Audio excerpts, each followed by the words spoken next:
Assalamualaikum warahmatullahi wabarakatuh. Perkenalkan, nama saya Halida Putri Zenita dengan NIM 060407230087, Prodi PGMI kelas 1C semester 1. Di sini saya akan mempresentasikan tentang hadis pada masa sahabat. Hadis merupakan ucapan, perbuatan, dan persetujuan dari Nabi Muhammad SAW yang diriwayatkan oleh para sahabat beliau.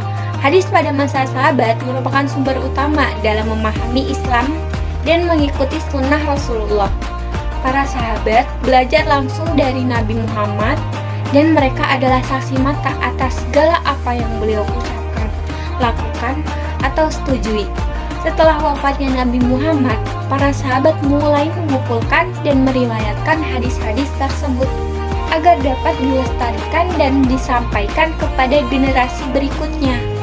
Hadis pada masa sahabat memiliki ciri khusus, yakni ketika sahabat menerima dan mencatat hadis, mereka tidak hanya menyampaikan kata-kata atau perbuatan Nabi Muhammad, tetapi juga menyertakan konteks dan hikmah di baliknya. Selain itu, mereka juga mencatat sanad atau rantai perawi untuk menunjukkan keaslian dan keabsahan hadis tersebut. Sejarah perkembangan hadis di masa Khulafaur Rasyidin ditandai dengan munculnya Khalifah 4, yaitu Abu Bakar As-Siddiq, Umar bin Khattab, Utsman bin Affan, dan Ali bin Abi Thalib sebagai pemimpin Islam selanjutnya. Sehingga masa ini dikenal dengan masa sahabat besar dan berakhir sesudah Ali bin Abi Thalib wafat dan disusul kemudian era sahabat kecil. Periode ini juga dikenal dengan zaman Al-Tatabbut wa Al-Iqlal min Al-Riwayah, yaitu periode pembatasan hadis dan penyedikitan periwayatan, sebagaimana yang terlihat dari kebijakan masing-masing para khalifah 4.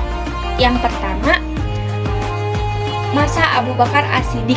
Abu Bakar adalah salah satu sahabat Nabi yang sangat dekat dengannya dan merupakan khalifah pertama dalam Islam setelah wafatnya Nabi Muhammad.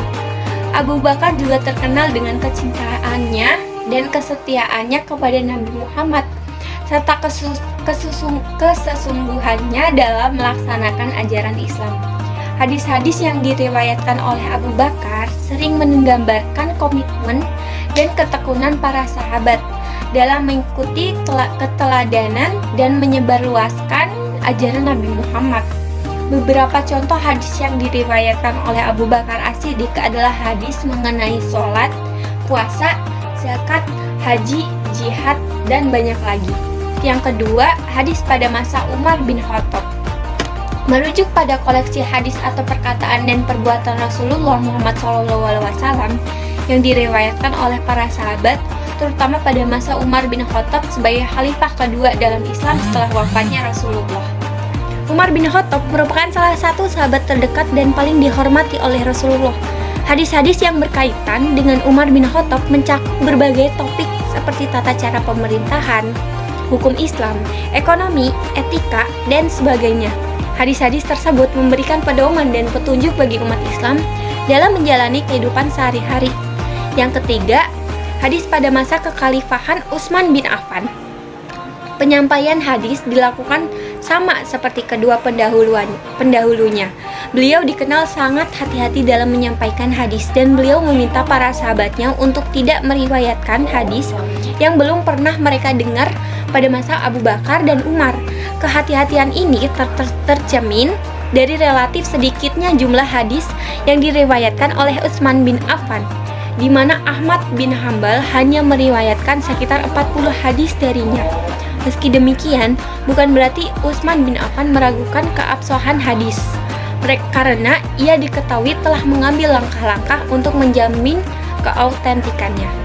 Yang keempat, terakhir, hadis pada masa Ali bin Abi Thalib adalah riwayat atau perkataan Rasulullah SAW yang disampaikan oleh Ali bin Abi Thalib, keponakan Rasulullah, dan membantu beliau yang juga menjadi salah satu dari 4 khalifah yang digantikan Rasulullah SAW. Selain itu, Ali juga memiliki peran penting dalam pengumpulan dan penyampaian hadis-hadis Rasulullah kepada umat Islam. Hadis pada masa Ali bin Abi Thalib menjadi sumber utama informasi tentang ajaran-ajaran Islam pada masa itu dan masih menjadi acuan bagi umat Islam hingga saat ini. Nah, itu tadi sedikit presentasi dari saya tentang hadis pada masa sahabat. Kurang lebihnya mohon maaf. Wassalamualaikum warahmatullahi wabarakatuh.